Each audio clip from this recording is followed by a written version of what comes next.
কালকে রাত্রেও মা এই রুমে ছিল, এখন মাটির ঘরে মারে রাইখা আসছি। ভাইয়া কি করতেছো? বাচ্চা পোলাপানের মতো কান্না করতেছো কেন? মা কি তোমার একলার ছিল? আমাদের মা ছিল না? কষ্ট কি আমাদের লাগতেছে না?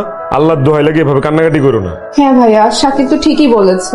একবার চিন্তা করে দেখেন, আপনিই তো বাড়ি বড়, আপনি যদি ভাই ভেঙে পড়েন আমরা সবাই ভেঙে পড়বো ভাইয়া। আসছে অভিনয় দেখাইতে, তোমার তো ভালো মানুষই দেখানো লাগবে না, বুঝছো? তুমি আসতো পর থেকেই আমার মায়ের যত অশান্তি শুরু হয়েছে। আমার মাটা এত তাড়াতাড়ি চলে গেল। শাকিল, মুখ সামলায় কথা বল। কার সাথে কথা বলতেছোস ধারণা আছে? ভুলে যাইস না ও তোর ভাবি হয়। কিসের ভাবি? এদিন না জানায় বিয়ে করে আনছো, ওই দিনই তো আমার মা কষ্ট পাইছে। আনছো তো আনছো একটা ডাইনি বিয়ে করে আনছো। কি কইলি তুই? তুই তোর ভাবিরে ডাইনি কইলি? কি করবা? মারবা? মারো। এই সাকিব, একটা মরা বাড়ি যাও, গিয়ে নামাজ কালাম পড়ো, দোয়া দুরুদ পড়ো, আম্মার আত্মাটা শান্তি পাবে।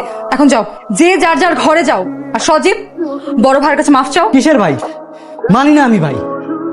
ভাইয়া দেখছো বেয়াদবিটা দেখছো?